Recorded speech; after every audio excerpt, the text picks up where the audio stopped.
Welcome to the Chicago Psychology Podcast.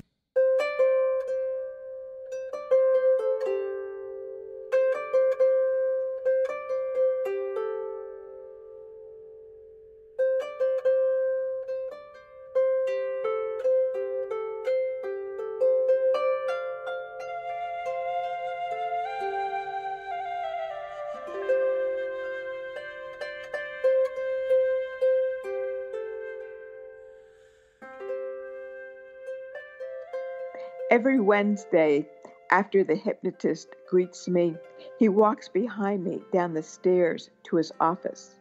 But shouldn't I be following him down to where this guide to the subconscious leads me?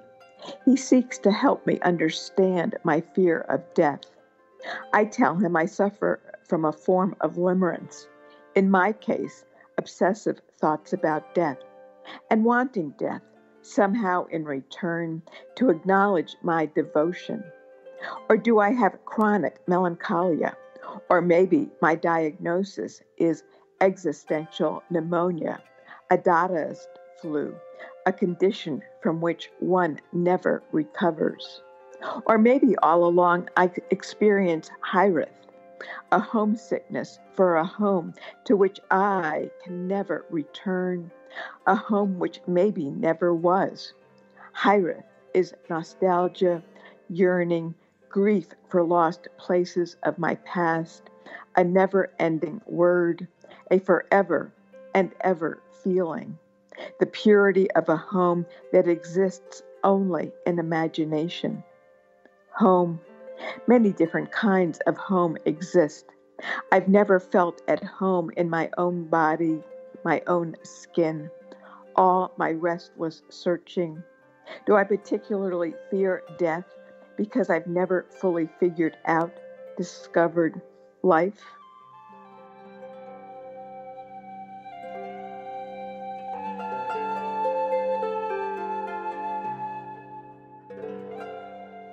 Hello, this is Dr. Scott Hoye.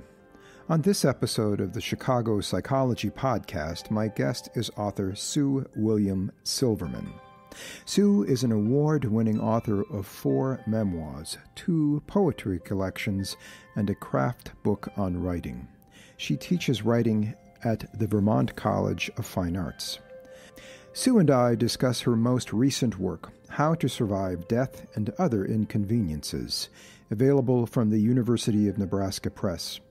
This book explores her life as a kind of road trip, one in which she unfolds her experiences of trauma, death, anxiety, therapy, survival, and hope.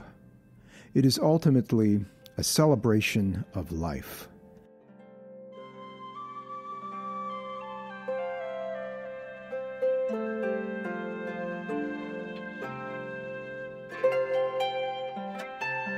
Hello, everybody. This is Dr. Scott Hoye. On today's episode of the Chicago Psychology Podcast, my guest is author Sue William Silverman.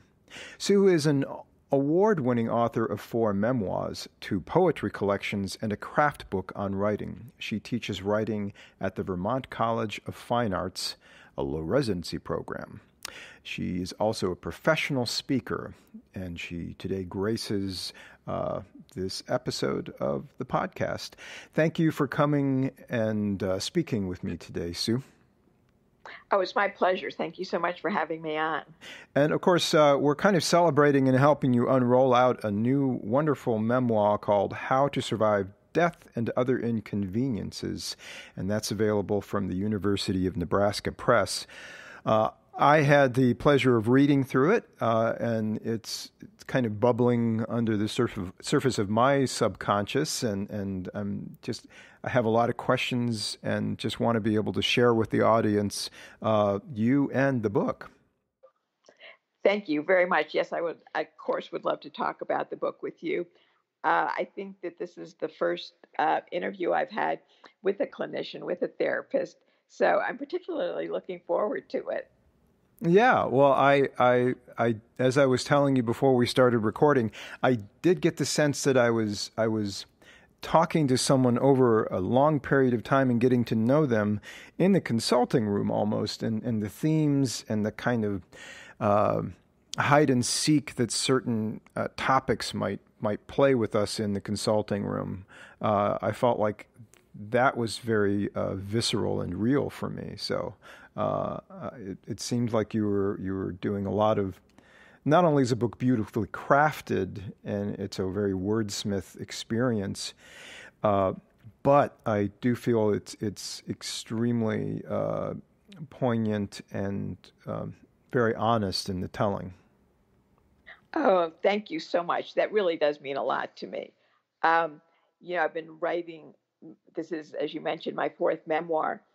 And, sort of to some extent, like, why bother writing if you're not going to be fully emotionally authentic and honest? I mean, that's kind of the point of memoir. That, and of course, while you're writing, sort of discover the metaphors and everything of the experience. But it really means a lot to me that you had that reaction, that, it does also speak to people in your field, professionals and therapists. So I'm really pleased that you liked it. Thank you. I might even say that it would be a worthy book to include for training clinicians, in that it gives you more of a feel for the sense of flow of consciousness and how narrative and memory play out in a person's life and mind through time. Well, of course, that would be lovely as well. I mean, I know that, this is my fourth. My first memoir is about growing up in an incestuous family, and the second is about recovering from sex addiction, and the third is sort of about this very quirky quest for spirituality. And I do know, I have friends who are in therapy, and they have given my books to some of their therapists. And so I do know that therapists have been, reading not only this current book, but all of my books. So, that really is just incredibly meaningful to me, that, that the book can sort of speak not just to, regular, just sort of mainstream readers, but also to people who are working with clients who have been damaged in some way, either, childhood trauma or, just suffering from addictions, post-traumatic stress syndrome. I mean, just any number of different things that, clinicians treat. So, that means a lot to me. Thank you. Oh, you're very welcome. What was more delightful for me is in another lifetime, I was an art BFA major, and for a while I was a literature major. And in high school, I had an insufferable English teacher who was himself a bit of a Joyce aficionado, did his master's thesis on Ulysses. I don't think he touched Finnegan's Wake at the time, but I felt like I'm trying not to make you blush here, but I felt like a lot of the stream of consciousness quality of the memoir was what was very Joycean in the sense that it was stream of consciousness and very much a vivid picture of how the mind works. Kind of like a Fellini film is more realistic in some sense than hyper-realism of the 70s or even currently. Right. And so, in a lot of ways, I think there's less pretense in it than someone who's trying to drastically be James Joyce, which is only one James Joyce, but yes, I would not aspire to trying to be James Joyce, but I will totally take your compliment. Thank you. So, but I was able, but being kind of a you have to be a bit of a detective with reading something like Ulysses, right? Or Finnegan's Wake I've not touched, but no, I don't know anybody who has. I'll have to probably go into my own analysis again if I'm going to read that book. But anyway, I did see a number of themes that did come up, and I wanted to kind of bring those up And although this is a podcast about psychology, and we did bring up the idea of pathology and having to heal through behavioral health, I do want to bring up the fact that this book is a beautifully written book, and Thank should you. not turn people off if they're not wanting to read another book on psychology. This is not one of those. So Right. No, I'm not a psychologist at all. So this is very much personal narrative. Yeah. Exactly. Well, what I wanted to kind of bring up, I did have some questions specific to you. I would say, reading through the book, the three main characters or players of the book are really the fates, which are a concept from Greek religion, ancient Greek religion. So maybe you can speak a little bit about that, and perhaps how you came to see them as characters. I'm curious. Did they speak to you initially as you were setting out to write the book, or did they help you? Did they help you frame and structure the book as the memoir proceeded to unfold as you were writing it? Yeah, it's really the second. They were not part of the book at all at the beginning. Uh-huh. I mean, I just was sort of, it's kind of a memoir and essays. And I was just kind of writing, I knew I was exploring both my fear of death and dying, but also, as it turns out, it's also maybe sort of how to survive life in some ways as well. And also trying to kind of discover the origin of this fear of death, because I was scared of dying. Almost probably like from third grade. I mean, it's just like it's been with me forever. So I just basically initially writing essays that were exploring those kinds of themes. And then when I started more thinking about putting it actually together as a whole collection that I wanted to try to publish, I realized that I needed a kind of structure. And so it just occurred to me, well, 3 is sort of an interesting number and is used a lot, and that the book could be divided into 3 parts. And then, well, what should I name the parts? And then, the 3 fates. I mean, it was sort of like sitting there all the time, like, how could I not have thought of that, But in any event, so it is structured in 3 parts around the 3 fates. And I think the reason why I felt it would work is because I wanted their presence in the book in order to sort of play off my fear. Like, part of the book is also structured sort of as a road trip through my life where I'm collecting memories, but I'm fleeing something. So what am I fleeing? I'm fleeing really these 3 fates of death so that they won't catch me. So they work as a kind of way to sort of emphasize this fear that's sort of always sort of breathing down my neck, like by having the 3 fates right there. And there are some sections that are actually written through their voice that I just kind of imagined their voice. And it helps to sort of emphasize how real the fear of death is to me.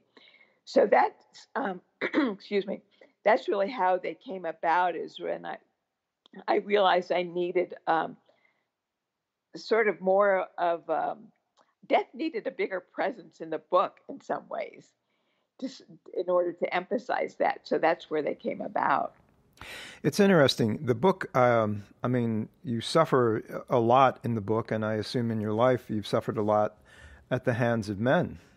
And yet the fates are female, and it's a rather feminist text, but the fates are female and rather, I guess, kind of indifferent. And as I assume they would have been, or are, and right. And they kind of show up in the narrative as kind of indifferent poetic passages. Yeah, indifferent, but I also felt that, or at least I was sort of trying to convey that, they're doing their job. I mean, their job is to select kind of who gets to live and who gets to die and when. But I also tried to set them up so that they seemed a little bit kind of wishing that they, I tried to give them some humanity as well. Mm-hmm. And that, they're kind of looking at people around them and maybe sort of wishing that this wasn't their job. I mean, I didn't want them so that they don't come off like as totally just cold, but I did want to give them a kind of texture where they might be a little bit ambiguous too, that, yeah, we sort of have to Maybe do this. Maybe that's the word, ambiguous. Yeah. Yeah. And, but I did feel, once they made their presence in the book, I felt very sure that they belonged there, that, right now we're in this, currently we're in this pandemic. And so, you think you're sailing along fine and nothing's going to go wrong. And then bam, their death is sort of staring at you. And so I felt that by having their presence in that kind of palpable way, even if they themselves appear somewhat ambiguous, there they are. And we can do as much as possible to try to survive death. And I do have some ways that one can try to survive death in the book, but yet, nevertheless, there they are. Yeah. And I think that it's kind of brilliant that you intuited how the structure should work and how they were kind of in the structure, and kind of knowing that it was the second rather than the first idea of you imposing the structure on it. I think that right. It's more natural, and probably they really are there. They were there. Yeah, I think that's exactly true, is that, they were there, but I didn't quite, writing is such a process. I mean, the book has been revised, 20,000 times or so, whatever. I mean, it takes a long, I think I spent 5 years on the book. Mm-hmm. And every draft that you go through, you learn more, you go deeper and deeper inside the themes. It's sort of like peeling an onion. What is at the heart of this book? And with every draft, I learn more about myself as this narrator who is scared of death, and learn more about, how the pieces are going to speak to each other, learn more about the structure. And then ultimately at some, 5 years later point in time, it does ultimately then come together. Mm-hmm, mm-hmm. Well, how much of that was based on work you've done in therapy, either psychotherapy or some other type of spiritual seeking? How much of that, because it's a 5-year period, the memoir was crafted, and how much of that was spurred on in therapy, and also how much of the crafting was therapeutic and was brought back into the therapeutic process for you? Yeah, I was, for most of those 5 years, I was seeing a therapist who is also a hypnotist, and I call him sort of the hypnotist in the book. And this hypnotist was helping me kind of understand more about my fear of death, where it came from, why it's so strong, and the origins of it.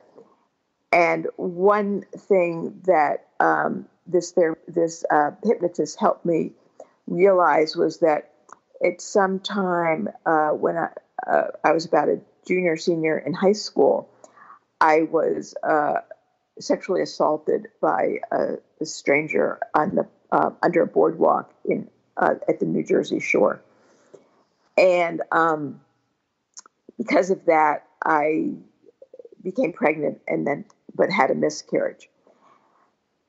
And I never associated that with my fear of death until I was in hypnosis, whereby I came to understand that for women, or for me, I'll just really speak for myself, by being sexually assaulted, I felt that I had lost a sense of my body. And so, that this rapist had kind of stolen my body in a way. I mean, I felt that loss of control that women feel when they're assaulted. And, but I never associated that with a fear of death, but it's so obvious that, if you're assaulted and you lose control of your body, is a form of death. And so, and then having the miscarriage on top of that, I felt as if I mean, I didn't have the words for this at all until I was sort of in hypnosis and then writing about it. But what I, came to understand was that this miscarriage, even though that is I guess we could say a normal part of the, it's not like it's abnormal, but it's something that you don't have any control over. I mean, the body just does it. But I felt as if I was responsible for that somehow my body had murdered this fetus. And even though I didn't want to be pregnant, and even though I would not have wanted this child, I still felt as if I was responsible for a death. So that, coupled with the rape, really played a large part of this fear of death. But I didn't put it all together until I was both in therapy with this hypnotist, but also the writing about it deepened it. I think that the two are sort of work in conjunction with each other, but they're also very different. The therapeutic process versus the writing process. Like when I'm in therapy, I can just, have total meltdowns and, cry and sob and just, I'm sure you see clients just at their total worst, right? Mm-hmm. And I just have been a total emotional mess. Let's put it that way. But when I'm writing, there's a different part of me that sort of kicks in where I really have to make sense of the experience. So I actually don't cry. I'm not like an emotional mess when I'm writing. I'm sort of the opposite. I'm very focused. And I mean, I'm very emotionally connected to the material, but I'm also very focused on, on finding the language to express the experience and discovering the metaphors of the experience. I mean, writing a memoir is not just saying, oh, this happened to me. That's part of it. I mean, the story itself is part of it. But the most important part of a memoir is reflecting upon that experience and making sense of it. Like, why did it happen? And what are the metaphors of that experience? So that's very different from what I do in therapy. Yes. Okay. But it is therapeutic. And you mentioned dissociating from your body in the book and kind of implied that or discussed that. Right. That sense of lack of connection. And then if that happens, oftentimes, as we know from the study of trauma and just human development and human capabilities, dissociation is a very handy tool, but it can throw a spanner in the works. So that connection between the part of the mind that can write the narrative or formulate and make sense of things and the part of the mind that sees the episodic or the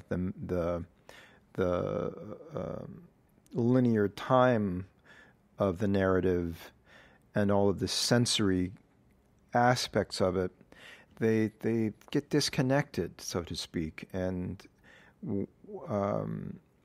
having to rewrite that is largely trauma work, to reconnect those parts of the mind that are disjointed or playing hide and seek with themselves on an emotional level.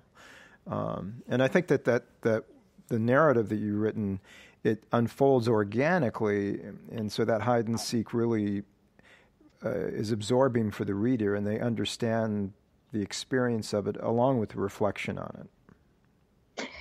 Thank you. Yes, I mean, I think I did in the book try to sort of recreate that the way it happened in real life, and that in real life, I have all the pieces together. I didn't understand it all. So in the writing process, I wanted to make it it is like a mystery. I mean, entering therapy is it is a mysterious process in that, on day one of therapy, you know X about yourself. On day 5,000, let's say, a lot more about yourself. Mm-hmm. And so it's all an uncovering of sort of the psyche as we understand ourselves in a deeper and deeper ways and deeper levels of being. Mm-hmm. Well, I'm sorry. So so in the writing, it's kind of putting your mind, your heart, and your soul all together to work to create this work of art. Yeah, and there are a lot of themes that I noticed in the novel. It starts out, kind of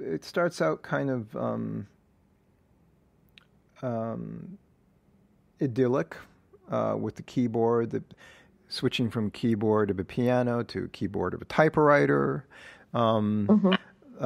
Your childhood on St. Thomas, the more unstructured, and then the forcing of structure onto you with the piano playing, and development of things, and the kind of a seeking after maybe some of that creativity, that unstructuredness that in your teenage years. But right. Main themes like islands, right? Islands play a big deal, play quite a role in this as well. Galveston, St. Thomas, right? Thomas, yes. Yeah. And also, at the beginning of the narrative, another Greek idea of Ultima Thule, which I think is a fascinating idea. And to me, I mean, obviously that's the nethermost northwesterly island off of the charts. We don't know what's there. The people are strange. They have strange customs. But you're seeking for the other, seeking for something new, the undiscovered country, maybe. And there's that kind of quest in the novel, or in the narrative, I should say, the memoir. But why Ultima Thule? What does it mean to you, Sue, the Ultima Thule? Right. It's sort of where, to me, it became sort of a metaphor for death. When the early map makers, they would be making their maps, and they would know what the known world was, and then that would be sort of laid out. But then there'd be this vast sort of nothingness that they sort of called Ultima Thule, and because it's sort of like beyond there, we have no idea what it is. It's sort of like here be dragons, or we don't know what's beyond. We don't know what's beyond the chart, what our charts show. So once you step off where the end of what we can chart, after we step off, let's pretend like back then they thought the world was flat. So once you sort of step off where the last bit of land is, we don't know what's beyond that. And so that became a metaphor for death, because, we don't, this doesn't really have anything to do with religion or heaven or hell or anything like that. I mean, basically, I don't believe in heaven or hell. But but what is death? I don't know what it is. I mean, it's sort of this nothingness. So that Ultima Thule became a kind of metaphor for the sense of nothingness. So it's and it also became a very scary place. Like, I don't want to go there. I want to stay in what is known. And how can I avoid sort of going to this unknown place that's just, it's really sort of non-existence to me is kind of horrifying. And that concept became a metaphor for that. Yeah, I mean, a famous psychiatrist, Milton Erickson, when he was very old, people would ask him about, whether or not he was afraid of death, and he'd say, "Death, that's the last thing I'll ever do." So it is kind of one of those things. Funny. Yeah. Well, I guess that guy could never help but be therapeutic when he opened his mouth. So right. But that's a great line. It is a great line. I think that death is always kind of peeking and playing hide and seek with us too. Whether or not we know it. It's just kind of, we're here on the stage, and we didn't set the stage necessarily. We're all players, but we didn't set the stage. But tell us a little bit more maybe about the hypochondriasis. Maybe you can speak to that. Like, do you think you have hypochondriasis? Are you afraid of getting sick all the time? I mean, and right now, since we're recording this in the pandemic, are you holding up okay, Ms. Silverman? I have... to a large extent, I am, because I'm not leaving my house and I'm being super careful. No adventures with dragons for you right now, I guess. No, that's right. Yeah. But it's funny, everybody's talking about face masks now, right? So here's the thing. I have been flying wearing a face mask for like close to 20 years. And that is not an exaggeration. You are avant-garde. I am, like, anybody who's prepared for this pandemic, it is myself.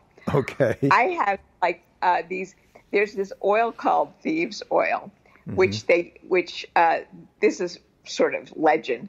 But during the Black Plague, which of course has always fascinated me, because why wouldn't it be if I'm obsessed with death?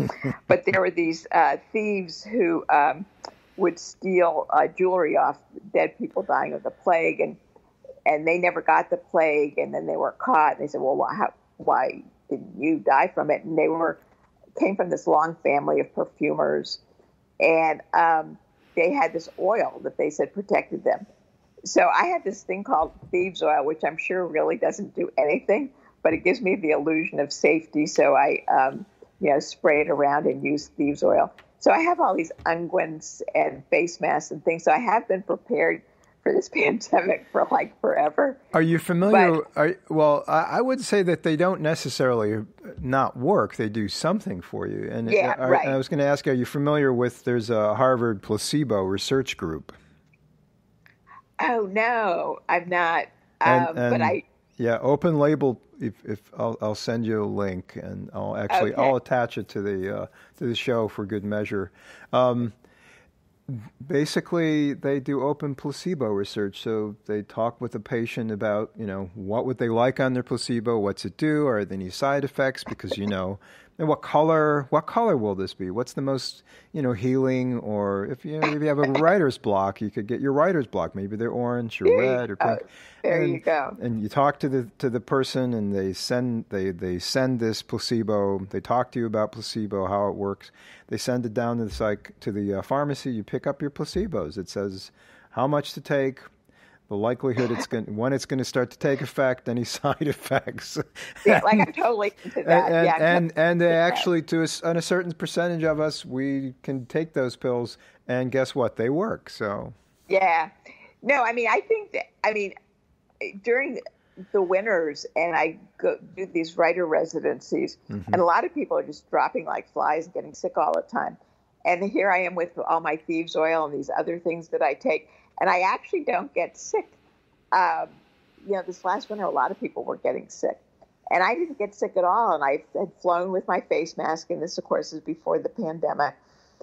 And I came home and I was absolutely fine. So whether it's placebo or real, for sure the face mask helps. But the other stuff, I don't know. But if all else fails, one of the other big themes of the book is about the idea of memory. And as I said, the book is structured around kind of a road trip, whereby I, collect memories sort of throughout my life. And the idea of that is that if I have to die, and, I want to leave the if in there, but if in fact I die, as a writer, I want to feel that, well, I've collected all my memories, and, with all of my books, there they are, and that memory itself, once it's written, is a form of immortality.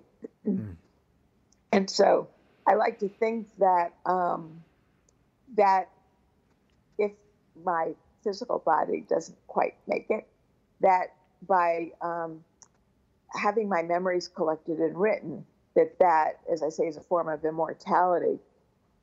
But I don't think you have to be a writer. This is sort of my way of achieving immortality. But I think if you're not a writer, there are other ways as well.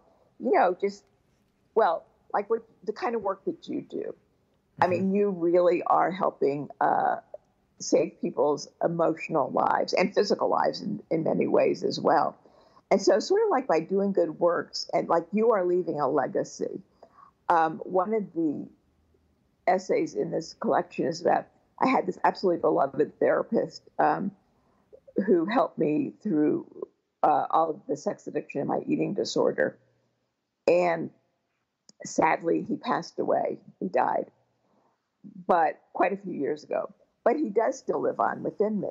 Mm-hmm. And so that is like so he is, and now I've written about him. So he is immortalized in many ways.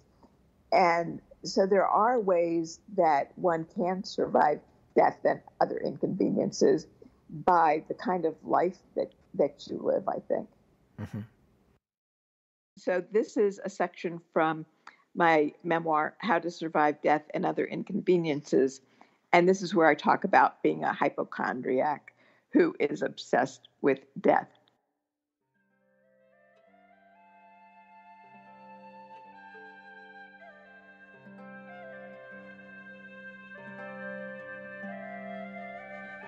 I survive by obsessing, by numerous consultations with Google MD. What else to do with an obsession other than pick it clean? I'm a scavenger of obsessions, refusing to part with any, especially one fertile as death, at least as long as it still has a hint of life, and death still has plenty of meat on the bone. My ability to worry is the one aspect of me that will never grow old. It's like an addiction, a need, as I drag my body time after time to a doctor, a specialist, a hospital, a clinic, a lab where they draw blood and x-ray my insides. I want tangible proof. My body exists 24 hours a day. I also survive by attempts to metaphor my way out of each disease or potential source of death. Or if I print the name of a disease on a piece of paper, I, in effect, open it up letter by letter to unscientifically understand it. Or, better yet, excise it altogether. Not being a medical doctor, it's all I have left. It is my only recourse. My body speaks an arcane language. I must learn to translate. To survive death, you have to believe in the magic of language. I do.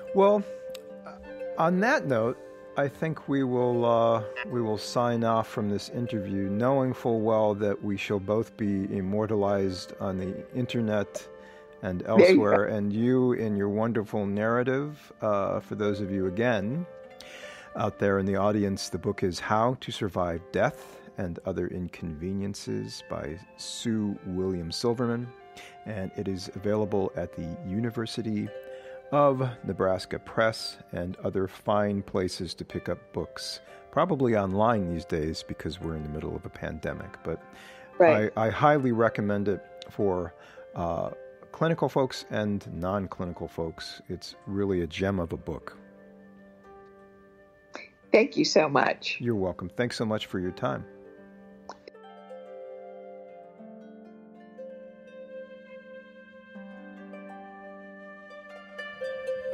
Thank you for listening. Music for today's episode is the improvised composition for two harps and whistles, Ultima Thule. It's from my 2012 album, Black Rose. All material copyright 2020, the Chicago Psychology Podcast, except for the passages read by Sue William Silverman, which are copyright by the author.